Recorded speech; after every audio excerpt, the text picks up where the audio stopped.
The knock at the door was a sound she had learned to dread. Agnes rose from the low stool, her hands pausing their work mending a tear in her daughter's thin dress, and moved across the small, damp room. The floorboards were loose and they spoke of her passage. Outside, the November wind made its own complaint, worrying the loose shutter on the single window. She opened the door a crack. It was the town clerk, a man whose face was a permanent ledger of minor disapprovals. He held a folded document, sealed with a smear of red wax. He did not ask to come in. He did not need to. The room they rented contained a narrow bed she shared with her daughters, 2 stools, a small table, and a cold iron stove, and little else. The walls wept moisture when the temperature dropped, leaving dark trails that froze into intricate patterns on the coldest nights. The clerk cleared his throat. "A final disposition from the circuit judge," he said, his voice flat. "Regarding your late husband's effects," Agnes said nothing. There were no effects left to dispose of, save for the box of tools she kept under the bed. They had sold everything else. The man pushed the paper into her hand. 17 acres. Unfit for timber or grazing. Contains a cave system of some local note. Considered worthless. It is yours. The town absolves itself of any further responsibility." He turned and walked away before she could form a question. She closed the door, the latch clicking with a sound of finality. Martha and Ruth, her twin daughters of 7 years, watched her from the corner where they were stacking small, smooth stones into a careful tower. Martha, ever the first to speak, put her question into the silence. "What is it, Mother?" Agnes unfolded the paper. The ink was precise, the language arcane, but the meaning was clear. She owned a piece of the hard, unyielding land that surrounded them. A piece no one else wanted. She looked at the deed, at the careful map of an entirely useless place, and then at her daughters, their faces pale in the grey light. She kept her husband's tools. That was enough. She sold the table and one of the stools for a sturdy handcart with a wobbly wheel, and she packed what remained of their life into it. 2 patched quilts, a single iron pot, a sack of flour, another of potatoes, a small tin of salt, and the heavy wooden box of her husband's tools. The saw, the hammer, the auger, the plane. They were clean and sharp, the handles worn smooth by hand she would never hold again. The town watched them leave. No one said goodbye. They saw a widow and 2 small girls pulling a cart toward the barrens, and they saw a fool's errand. She heard a woman's sharp laugh from a doorway, and a man's low comment to another, something about a woman's sense. She did not look back. She did not respond. Her gaze was fixed on the horizon, where the granite outcrops rose from the thin soil like the bones of the earth. The journey took the rest of the day. The cart's wheel complained with every turn, a rhythmic squeal that became the only sound besides the wind and the crunch of their boots on the gravelly track. The girls walked without complaint, each holding a side of the cart to steady it, their small faces set with a gravity that did not belong to their years. By late afternoon, they found the surveyor's marker, a pile of stones with a rotting wooden stake driven into its center. From there, they followed the rough map on the deed, moving into a shallow canyon where the wind fell away and the silence grew deeper. And then they saw it. The entrance to the cave was not large, a dark mouth in the side of the hill, framed by a tumble of immense boulders that leaned against each other like weary conspirators. A few stunted, wind-twisted junipers clung to the rock above it. It looked like a wound in the land. Ruth's hand found hers, her small fingers cold and tight. Martha stood her ground, but her eyes were wide. Agnes stopped the cart. She looked at the dark opening, then at the vast, indifferent sky. She felt the weight of the town's judgment behind her and the weight of an unknown future before her. She took a deep breath. The air was cold and clean, with the scent of stone and dry earth. "This is it," she said, her voice quiet but firm. "This is our home." They lit a lantern and went inside. The air that greeted them was still and cold, but not damp, carrying a faint mineral scent, the clean smell of deep stone. The entrance passage was narrow, but after 20 feet it opened into a vast chamber, its ceiling lost in the darkness above the lantern's reach. The floor was mostly level, covered in a fine, dry dust. Agnes held the lantern high, its yellow light carving a small circle of existence out of the immense black. The beam caught the texture of the walls, smooth in some places, jagged in others, with glittering veins of quartz that reflected the light like captured stars. The girls stayed close, their footsteps muffled by the dust. In the center of the chamber, the floor sloped down into a second, lower cavern. As they descended, a curious thing happened. The air grew warmer. Not warm, but distinctly less cold than the world outside. Agnes moved the lantern, searching for the source. She found it at the far wall, a long, narrow fissure in the rock, from which a steady, gentle current of air flowed.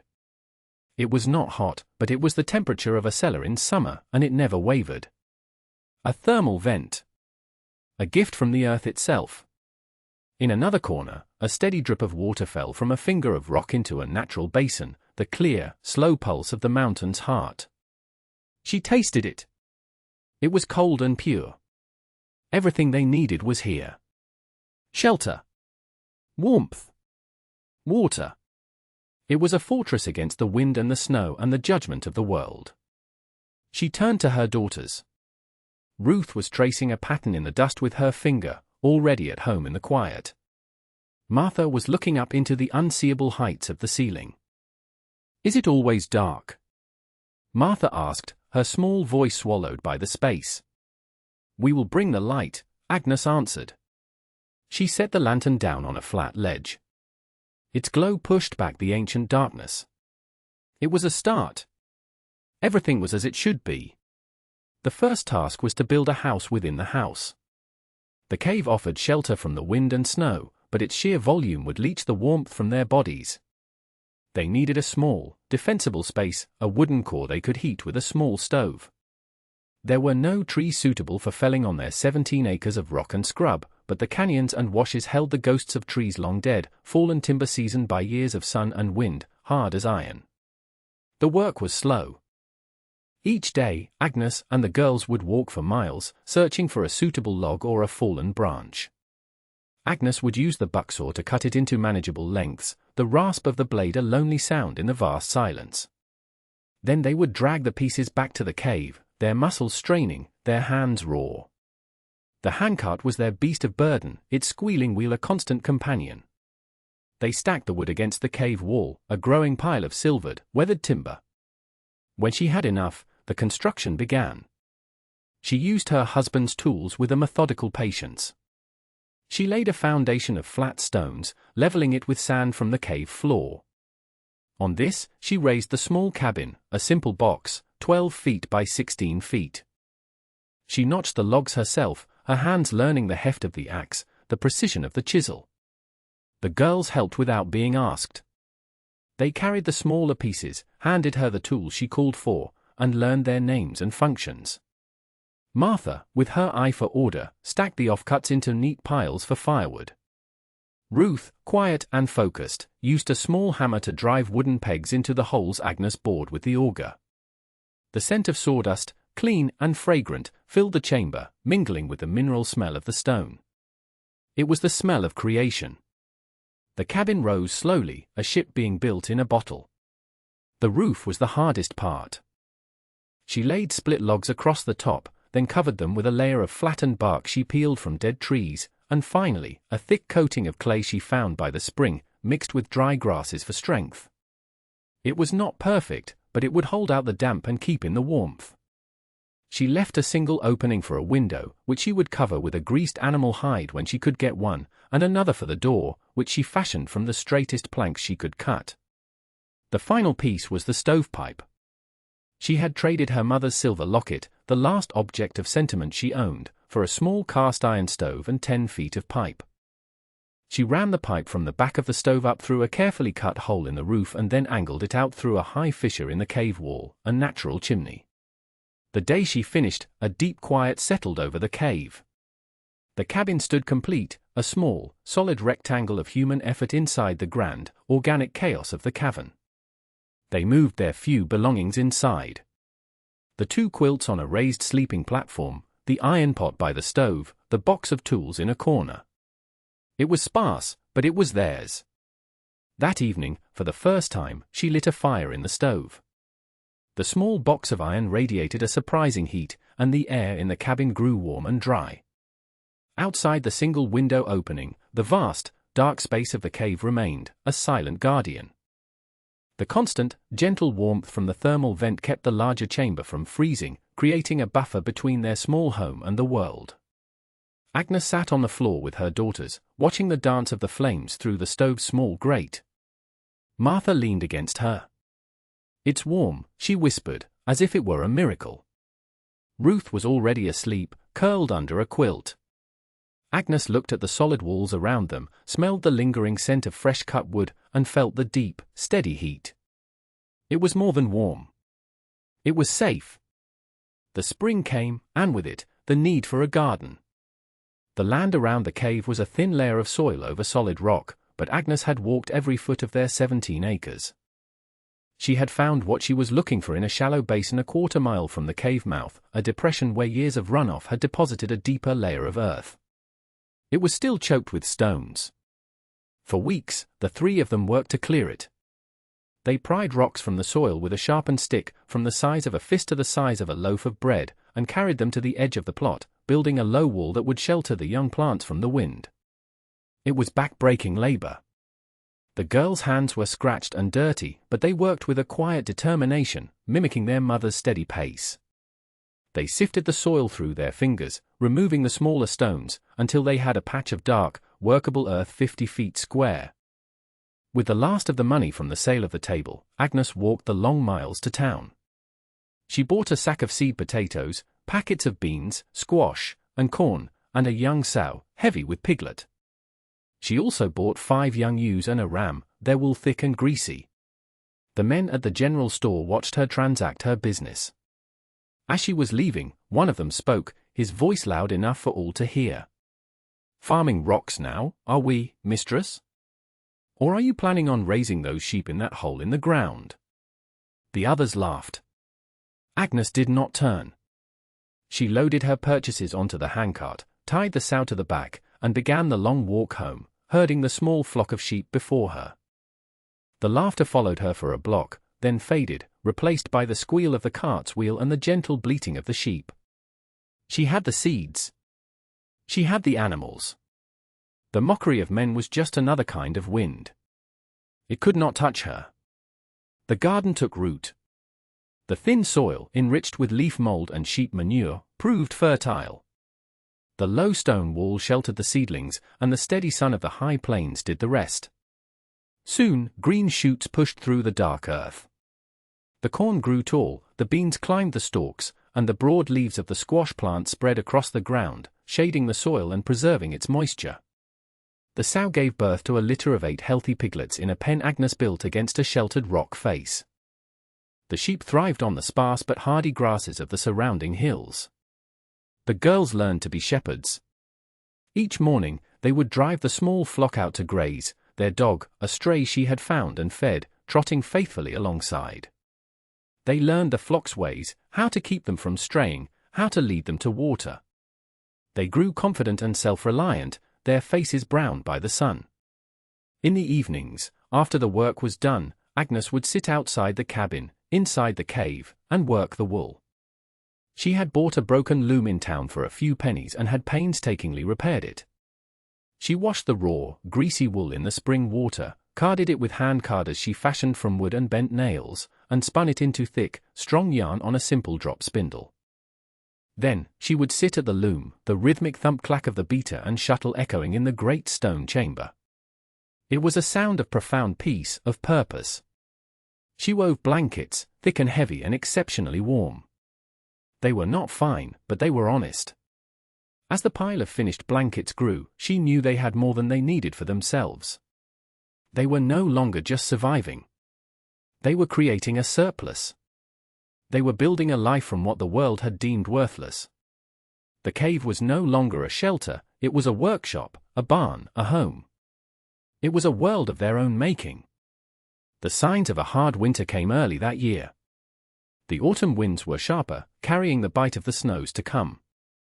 The migratory birds left weeks ahead of schedule, and the squirrels and chipmunks worked with a frantic intensity, their cheeks bulging. The old-timers in town spoke of the winter of '48, a season of immense snows and killing cold that had left families hungry and freezing. A current of anxiety ran through the town. Supplies were not plentiful. The harvest had been only adequate, and few had laid in enough firewood. On her land, Agnes prepared with the same steady purpose she applied to all things. She and the girls spent weeks harvesting the garden. They dug the potatoes and stored them in a cold, dark corner of the cave. They shelled the beans and dried them on racks. They cut the squash into rings and hung them from the cabin ceiling to cure. The corn was ground into meal. They butchered 2 of the pigs, smoking the meat and rendering the fat into lard.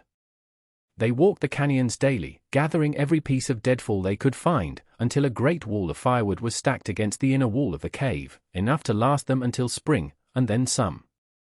Their preparations were a quiet, daily ritual, a bulwark against the coming cold. They lined the inside of the cabin with the thickest of the woolen blankets, creating another layer of insulation. They sealed the cracks around the door and the window frame with a mixture of clay and moss. Inside their stone fortress, inside their wooden box, they were ready. They had food, water, warmth, and light.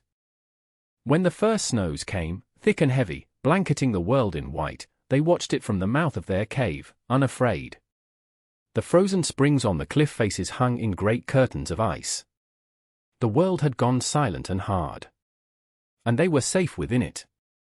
The blizzard struck in the heart of January. It came without warning, a wall of white that descended from the north and smothered the land for 3 days. The wind howled, piling the snow into immense drifts that buried fences and blocked roads. The temperature plummeted to a depth that stole the breath and froze exposed skin in minutes. The town was completely isolated.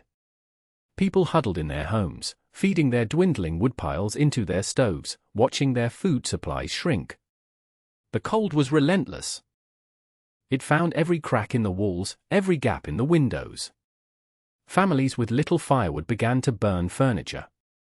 Sickness followed, a dry, hacking cough that settled deep in the lungs. After a week of this, desperation set in. They were running out of everything. It was then that 3 men from the town council, their faces wrapped in scarves against the brutal cold, made the journey to the cave.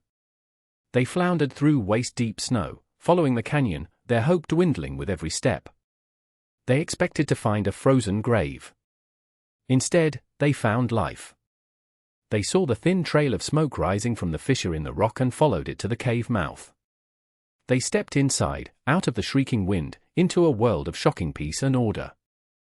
The great chamber was cold but still, and from the small wooden cabin in its center spilled a rectangle of warm, yellow light. Agnes met them at the door. The men, large and accustomed to command, seemed diminished in the face of her quiet composure. They removed their hats, their breath misting in the air. The man who had mocked her farming of rocks was among them. He could not meet her eyes. "Mistress," the eldest of them began, his voice hoarse. "We are the town, we are in need. The cold is too much. People are sick. We have no wood left." Agnes looked past them, into the swirling snow at the cave's entrance. She thought of their laughter. She thought of their scorn. She looked at their chapped, desperate faces. She stepped aside. "Come in," she said. She did not ask them to apologize. She did not remind them of their cruelty. She gave them hot broth and bread, and they ate like starving men, their hands trembling from the cold. They looked around the small, warm cabin, at the cured squash hanging from the ceiling, at the neat stack of woolen blankets, at the orderly shelves of preserved food. They saw the fruits of the labor they had mocked. They saw the wisdom in the foolishness they had scorned. There was no triumph in her expression, only a calm, assessing practicality. When they had finished eating, she spoke. "How many families are in the worst need?" The men conferred, their voices low and ashamed. They gave her a number. Without another word, Agnes began to make bundles. She took 6 of her thickest blankets from the pile. She filled 3 large sacks with potatoes and dried beans. She went to the immense woodpile that lined the cave wall and, with the men's help, loaded a large canvas sling with firewood. She gave it all to them, a portion of the security she had built with her own 2 hands. They tried to offer payment, pulling a few coins from their pockets. She held up a hand. "Go," she said. "Your people are cold." They left, dragging the supplies through the snow, their heads bowed. They did not look back. The next day, and for the rest of the winter, a steady stream of townspeople made the pilgrimage to the cave. They came for wood, for food, for the warm blankets she wove endlessly at her loom. She gave to all of them. She kept a careful account of what was taken, not for payment, but to ensure she did not deplete her own family's stores too deeply. She never spoke of the past. Her charity was as silent and as practical as her labor. When the great thaw finally came and the world began to drip and soften back to life, the town had survived. They owed their survival to the woman they had cast out. There were no parades, no formal thanks. But something had changed. When she next went to town for supplies, the store owner gave her a fair price. The men on the street touched the brims of their hats as she passed. The mockery was gone, replaced by a quiet, grudging respect. It was more than enough. The world was green again. In the sheltered basin, the soil was turned, ready for new seeds. Martha and Ruth led the sheep, now heavy with spring lambs, out to the fresh pasture. Agnes stood at the mouth of the cave, her home, and watched them. The air was soft. The sun was warm on her face. Everything was as it should be.